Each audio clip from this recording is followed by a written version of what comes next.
Welcome back, guys, to Octopath Traveler 2, where last episode, with the journey for the dawn having begun, we set out into the Tranquil Grotto to begin our relighting of the 4 snuffed-out flames, with Hikari and Agnia lighting the first using the Cloudy Mirror, as we learned that Kazan, or really Obero, had slain Agehar there with the Dark Blood Blade to do the deed. Our next stop was the Tomb of the Warden Beast, where we were attacked by a grotesque monster before Archet and Casti relit the second flame, learning that Petrichor, the Dark Hunter, had put it out by sacrificing herself to the tortured Darkling that we put to rest, as we now continue onwards to our third objective. I guess here's as good a place as any. The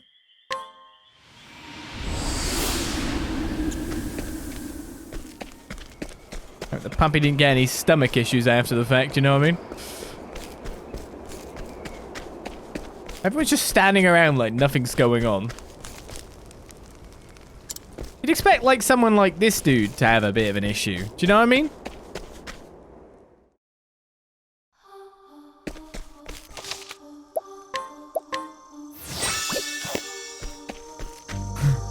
Well, 2 out of 4 flames lit. Stand aside or fight. What's next? I'm just getting warmed up. Margit Steve. It's Day Team's turn. Thank you. Time to shine.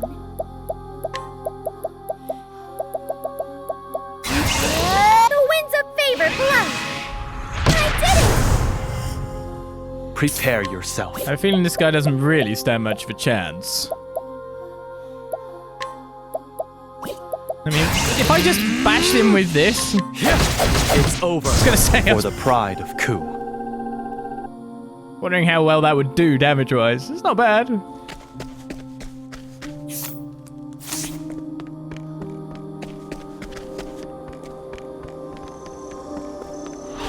Here I come. You're tired? Who was that lady again? Or did we just never Bring actually it meet her? It was on. the Dark Hunter. We never met... We heard about them, but we never met them.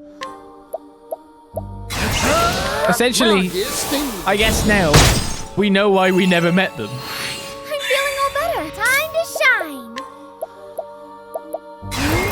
The winds of favor blow. Sorry. Now it begins.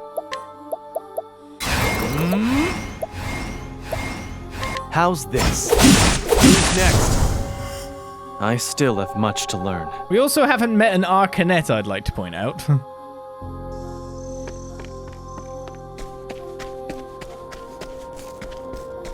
I've always had one person on the villain list. No. I'll do what I must. Yeehaw! Margit Steve. Thanks to our inquisitorial fashion. Thank you. Now then.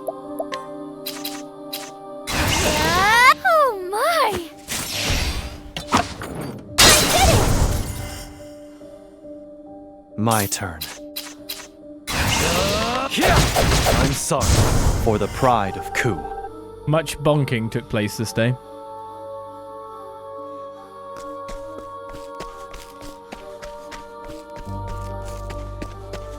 Maybe that little girl's finally out here. Maybe. Ooh. Journal fragment 1 times 1. I did it, diary. I finally got hired as a scrivener and for the Delta Times too. Oh no! Oh no! All the world's information flows through a newspaper, a river of facts alongside a paper water wheel, an endless procession of scoop, scoop, scoop. As a journalist, I'll dash about the world investigating, uncovering, and breaking news. What better way for me to carry out my mission?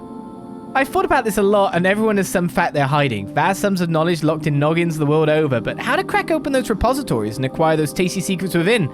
That's the rub, of course. As I am now, I doubt that I have the dexterity to pick any of these those cranial locks. I was raised in isolation, always out of the loop, hiding quietly on the outskirts of society. There's a positive way to spin that, though. I spent all the time that I wasn't talking to people observing them. Here's what I learned. People let their guard down around cute little animals. Scowling guard captain will play cuddly coo of an adorable puppy and soon confess all his gripes to the precious thing. And so I all become the puppy. I'll wag my little doggy tail, act the part, the friendly little non-threatening furball, and slide right into people's confidences. Oh no! My brother may be the soaring eagle with his bird's eye view. What? But I'll be a sharp-eyed hound, keeping my nose to the ground and sniffing out every last detail I can find. Betrayals? What the hell? Here I come. Why have you just left all this? Oh my god, you haven't killed him. Yeehaw! Uh-oh. My get stingy. I don't think our scrivener is alive anymore. Weird suspicion of this factoid. Allow me. I still have much to learn.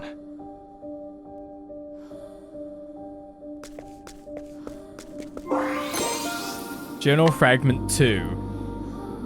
My oldest memory is crimson, a spray of bright red droplets and a harrowing scream, a crowd fleeing in all directions and enemy soldiers mercilessly cutting down innocents. Some of them even laughed as they did it. Amidst this, I was a stone, still in my tender years. I neither cried, nor wept, nor cowered, but merely watched the chaos unfold. Being raised in a war-torn land does things to an impressionable mind, and I suppose something had already broken inside me. I would have died that day, cut down like the rest, were it not for my brother. His cunning carved a path for us out of that hellish place. My brother is brilliant, so much so the enemy king spared him if he would serve. Yet despite his genius, despite how shrewd the plans he proposed were in their attempts to avoid bloodshed, the blood always flowed. Humans steal, they kill, they take and they take and they take. Lives, possessions, land is the state of our nature, a simple fact of our existence. My brother and I have seen so much together, and we both reached the same conclusion. The world doesn't deserve to see another dawn. The life of man is nasty, brutish, and ugly. Why not make it short?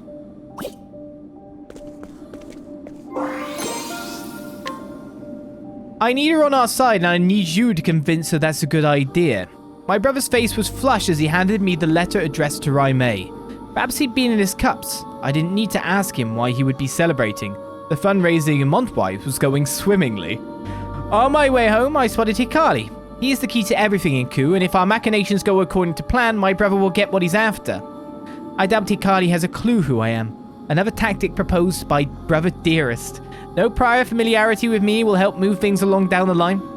But though Hikari doesn't know anything about me, I certainly know a lot about him.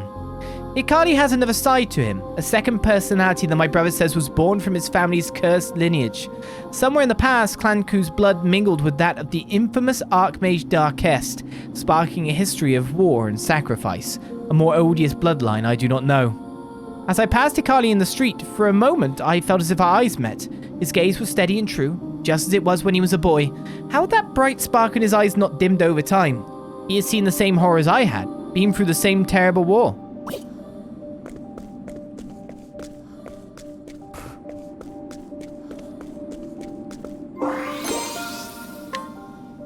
This is bad. Hikari was captured before I had the chance to deliver my brother's letter to Raimei. If Hikari is killed, it will ruin everything, and we'll have to start over from scratch. Clan Mei calls the fortress of Stormhail its home, coldest place in Solistia, and I hate it.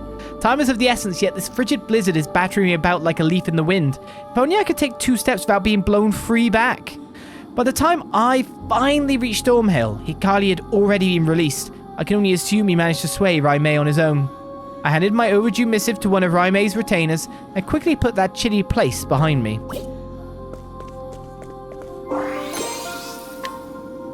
Oswald is sentenced to life imprisonment. It took me a moment to process the judge's verdict. I blinked, doubted my ears. What was going on here? He was supposed to be executed, wasn't he? I ran as fast as I could to find Harvey. I should have known. That swine has stuffed leaves into the judge's pocket to bribe him into that decision. Why? I want him to see the power of my perfected magic. That's his reason, the blighted fool. Pride, worthless pride. We need the Book of Demons complete. What if Oswald somehow finds a way to interfere? When I gave my report to my brother, he simply said, just watch the spectacle unfold. Apparently, my brother had already taken Harvey's massive ego into account when he made his contract with the man. If that's the case, then I suppose this isn't a problem after all. Regardless, I should hurry and gather what information I can about Frigid Isle. It's all connected! You are a poison that must be purged. God, I can't barely see these bugs. Here goes. Margit sting. My stingy stuff's coming at you. Thank you, Particio. Now it begins. How's this? Who's next? For the pride of Ku.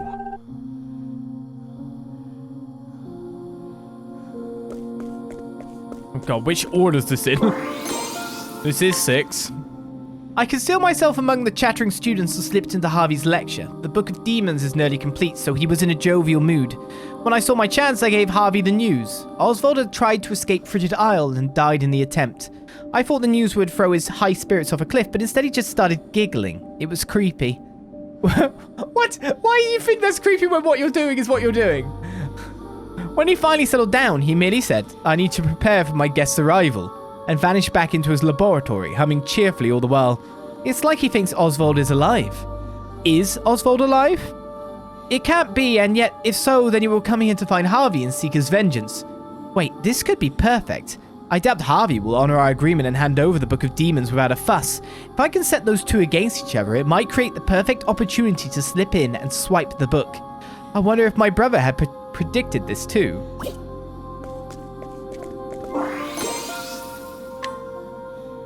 Harvey has left for Dusk Ruin Shrine. The remains of Archmage Darkest will provide the final piece that Harvey needs. The Book of Demons will soon be complete.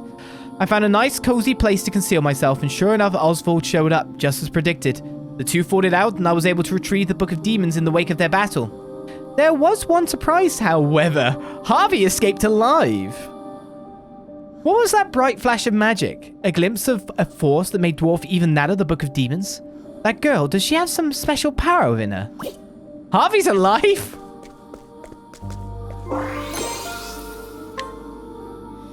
Oswald entrusted the girl Elena to his assistant before setting off on a journey. Like our parties, the blood of the Lumina family runs in Elena's veins. I'll need to continue monitoring her to watch for suspicious signs. Day after day, Elena sits at her desk and pours herself into her studies. A diligent girl, I suppose, but I'm curious as to why her brow sometimes wrinkles and she cradles her head in her hands. Still, her eyes are bright and her gaze seemingly set on some happy goal far off in the distance. A marked difference from when I saw her in Harvey's company. There was only worry and fear in her eyes then.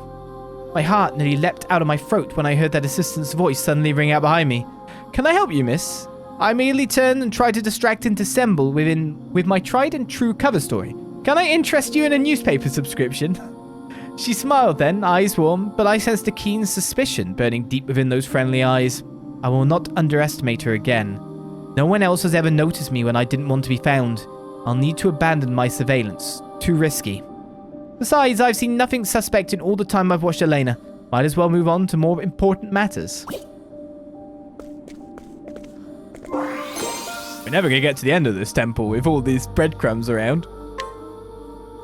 Well, here I am in Canalbrine. Word is that I can find someone who has the lost pages of the Book of Knight's original manuscript. Caldana, captain of the Sacred Guard, seems to be moving as Arcanet predicted and assembling these pages. Oh. There's a potential problem, however. A nosy inquisitor named Temenos seems to have caught wind of all this. Arcanet has her eye on him, but I can only pray he doesn't make any problems for us. I'll need to be careful not to draw his attention, too. The Book of Night is close to being fully restored. Once it is, I'll need to move quickly to retrieve it and fulfill my mission. Allying myself with Arcanet was merely the easiest means to that end. My brother did tell me to be wary of her, however. He was quite forceful about it. I wonder why.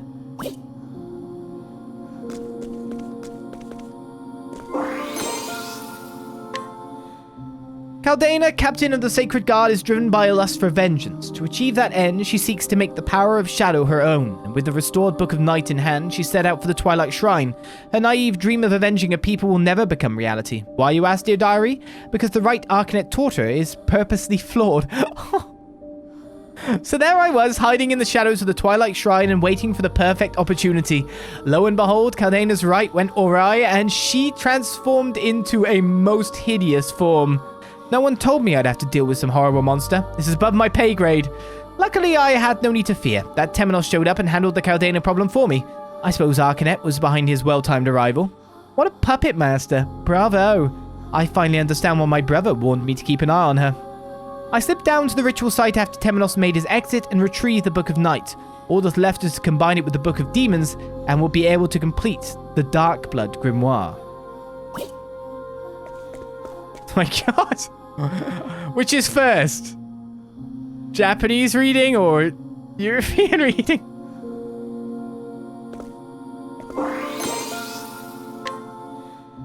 Here I am, grand old Timberane, just in time for the coronation ceremony. At least we're getting a timeline for all the events, right? Word on the street is that an apothecary named Trousseau is going to rain on the parade with a storm infused with shadow energy. His goal, and I quote, is to extend a hand to save all in need. What a nice notion. Let's rewind the clock. It was 1 year ago that Trousseau lost hope in the future and started down this path. He was out gathering medicinal herbs when he stumbled into Lost Seed. There he met Claude, who gave him the Book of Night. Claude was disappointed with the encounter, it seems. He had swayed Trousseau to his side but couldn't persuade an apothecary in the man's company. With a regretful sigh, he told me that this other apothecary's eyes were filled with a motherly strength. Deep wells of kindness that belied a sense of fierce determination. Casti said that place was familiar. What was her name again? Ah yes, Casti. She stopped Trousseau, saw the people of Timberane to safely, and even dealt with the poison rain. As if that wasn't enough, she also managed to mix up medicine that could combat the shadow on the spot. Claude's intuition was right. Casti is someone to keep an eye on. My brother will need to know that we have another dangerous potential wrench in our plans. Right or left? Stand aside or fight. Here goes. So we know that Claude Margit Sting. was fully along with everything from the start too. Thank you, Particio. Prepare. Allow me. Good. There's no need for flattery. It'll rust my sword. So what one then? We were on XI. I'm gonna go Japanese order. Oh, actually, it looks like I'm supposed to get that one first. Correct. It's just because it was slightly lower down, slightly south. I met a merchant today in Clockbank, an honest fellow with laughing eyes named Particio. He's boasted that he'll rustle up 80 billion leaves and buy the rights to the steam engine from its current owner, Mr. Rock. Then he'll give the technology away to everyone. When pressed on why, he said, "Things like this should be shared with the whole world." Particio confuses me. If I could borrow that ruthless Rock's words, it is human nature to take from others and give unto oneself. Despite his noble declarations, I'm sure Particio will prove himself no different from the other slime. Greed and self-interest will win out in the end. They always do. Still, I'm vaguely curious as to how this story will play out.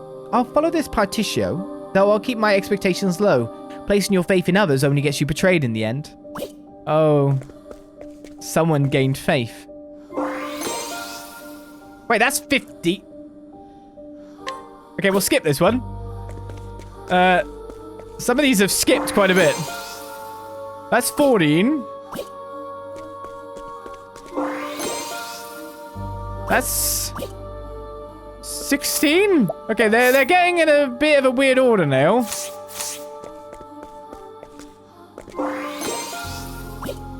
$17. 13. There doesn't seem to be any dangerous monster here, do you know what I mean? So we were at 13, and we can go from there, I guess. Why did everything get scattered up here? Well, we're about to find out, probably. I can't believe it. How did Particio turn that economic desert of a town into a hopping commercial hub? That business idea of his was inspired. I must admit that watching Auron's department store come to life woke something warm inside of me. I told Particio that the world's filled with people groaning under the weight of 1,000 problems. It's fresh ideas like this that bring a ray of joy into troubled lives. But once I really truly meant what I said, I should never have poured my heart out in public like that. I suppose my declaration was proof that he's cracked my emotional defenses and convinced me to believe in him. In my defense, he's really something else. Before I knew it, I was promising to help. Truth is, I'm excited to see what magic he'll pull out of his Particio hat next. Guess what, dear diary? This is the first time I've ever helped someone for something that wasn't directly related to my mission.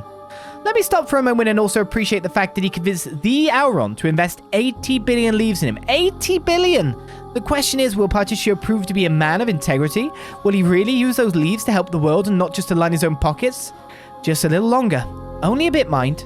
I find myself needing to see what he does next. Particio's gone and done it. He has gone and done it. He's humbled Rock and actually wrested the rights to the steam engine from that greedy tycoon. Still, that's nothing compared to what he did next. He actually gave it away, just as he said he would. Things like this should be shared with the whole world. He's lived up to that grandiose statement, and then some. The heat of his passion even melted Rock's icy heart. I didn't think the desert sun was hot enough to do that. So taking a step back, what Particio did is impossible, unimaginable, inconceivable. I've observed countless people in my time, and today every one of them is motivated to varying degrees by self-interest. People are always willing to step on others to achieve their own interest, but Particio, is he truly different? Is he someone who can at last transform this dark, ugly world into something wonderful? What do you think, brother? My brother made a deal with Harvey. Craft the Book of Demons, an evil tome said to be imbued with the magic of Darkest himself. Why, you ask? Well, deal diary, because we needed to restore the lost Darkblood grimoire. The rub here is that neither my brilliant brother nor even Claude knows how to make this tome, thus the need for Harvey. One thing my brother does know is that the remains of Darkest are a key component. When I shared that vital tidbit, Harvey smiled. That's all I needed. It sounds like he was already most of the way there. He's a valuable asset, so we'll do everything we can to assist him. Harvey has an unhealthy obsession with a scholar named Oswald. No, let's call it what it is. A severe inferiority complex. Harvey told me he'd gladly give up the Dawn if it meant he could best the man. We let Harvey read the Book of Night in order to pull him into our intrigues, but honestly I think it wasn't necessary. That bottomless well of envy in his gut, properly manipulated, would likely be motivation enough. Besides, I don't trust him. No normal person can fathom that twisted mind of his. So maybe the order isn't actually set in this readable order? Indeed, it seems not. Welcome to my humble castle. That was how he greeted me when I arrived in Lostseed, before he took me on a casual stroll through that rotting mausoleum of a town. I struggled not to gag on the stench of death and decay, all the while him smiling and breathing deep, as if taking in the airs of a tranquil mountain meadow. This ghastly man's name is Claude, and he is a descendant of the infamous Archmage Darkest. It is said that his notorious grandfather gave him a taste of the blood of the malevolent god of darkness, Vide, frighteningly enough, while he was still in the womb. As a result, the man is blessed with eternal youth. With the blood of Darkest and Vide within his veins, Claude's fate was to become the Dark God's vessel, and yet he rejected this destiny and instead chose to pass that honor on to his offspring. For our part, we don't care who the vessel is, just that we have one. Claude, however, seems to have preferences in the matter. Preferences? The man sired countless children with countless women and set his progeny at each other's throats, to the bloody victor goes the ultimate spoils. I shivered as he looked me up and down, his eyes seeming to pierce my very soul. It was as if he was seeking to plant a murderous seed inside me, too. When he handed me the Darkblood staff, he told me that the woman who stole it from him has a lot of potential. His words.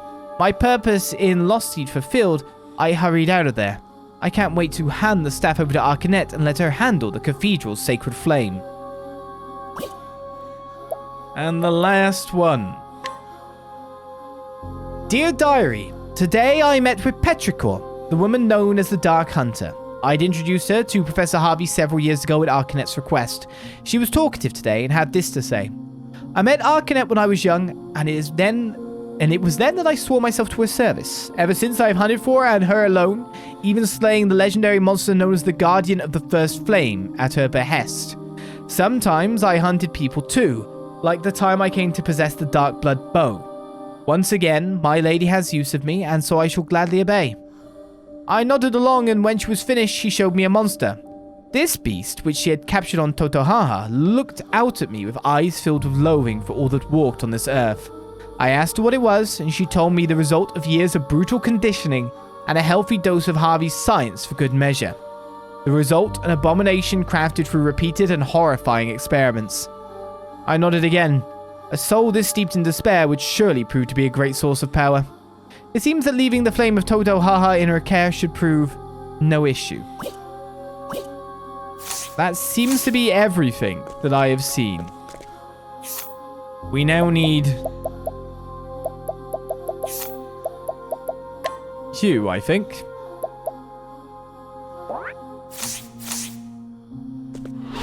Out of my way. Of course one fight happens just as I get in there. Bring it on. Margit Sting. Do it. Thank you, Particio. I'm just getting warmed up.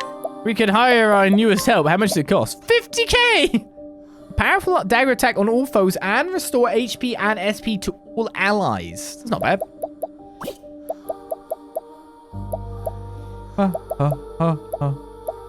Arrow of fortune. Thinking time. Sing doesn't stand a chance. Reduce them to ash.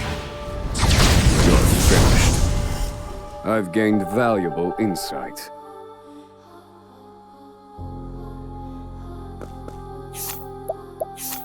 Alright, well, let's see what this mirror fragment reveals, eh? This place has been elucidating.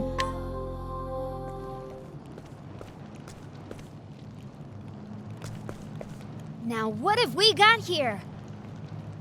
A sacred flame? Here of all places? Have I stumbled upon a scoop once again? Why, I believe I have.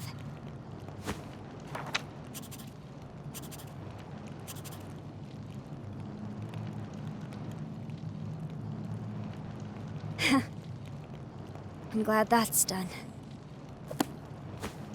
There's no need to keep up this cloying facade. To wear the mask of a chipper, unflappable scrivener. No. Now I bring an end to this dark, wretched world. To liberate its people from their pain, their suffering, and their hatred. Just like I swore to you, brother. Together, we will usher in the night. I kept a close eye on the travelers, all while my allies and I worked behind the scenes. Until at last, I found the book I sought. The Dark Blood Grimoire. With it, I will smother the sacred flames, that they will never again light the way for the dawn. I offer this gift of blood. May the flames turn cold and dark.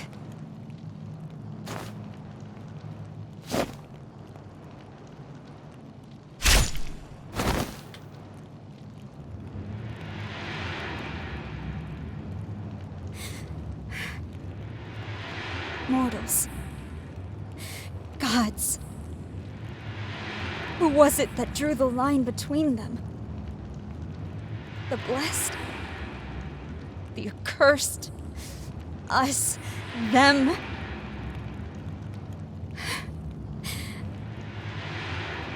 Berticio. Would that we had never met. I'm sorry.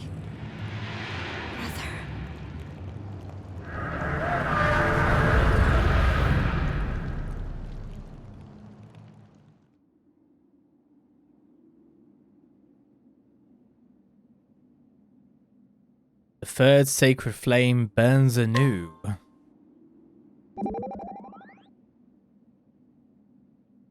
Ori, I heard from an apothecary in town. A woman was found collapsed near the sacred flame and brought there for treatment. Huh? She had brown hair and wore a cap much like a scrivener. After she regained consciousness, she simply vanished. That's Ori. It's gotta be.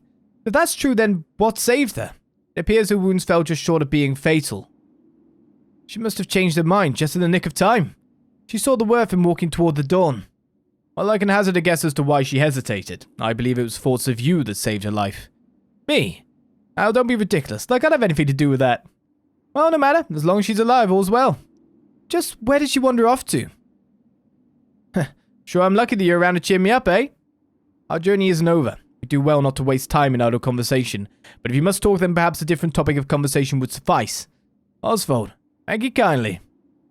She lived that, despite also taking out, like, wrecking for people. God damn it. It's one of those things, isn't it? It's like, oh yeah, Ori lived, but she's done something terrible. Is she actually here somewhere? Oh, you said he vanished, to be honest. I wonder if you could have come by and beforehand and she'd have been there or something. That'd have been cool. Well, on to our last destination, isn't it?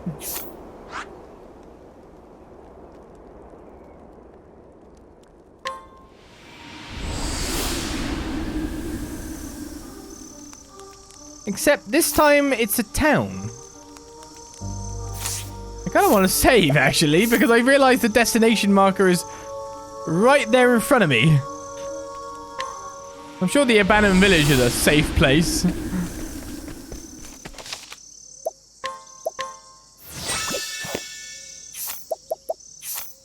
Totally safe place.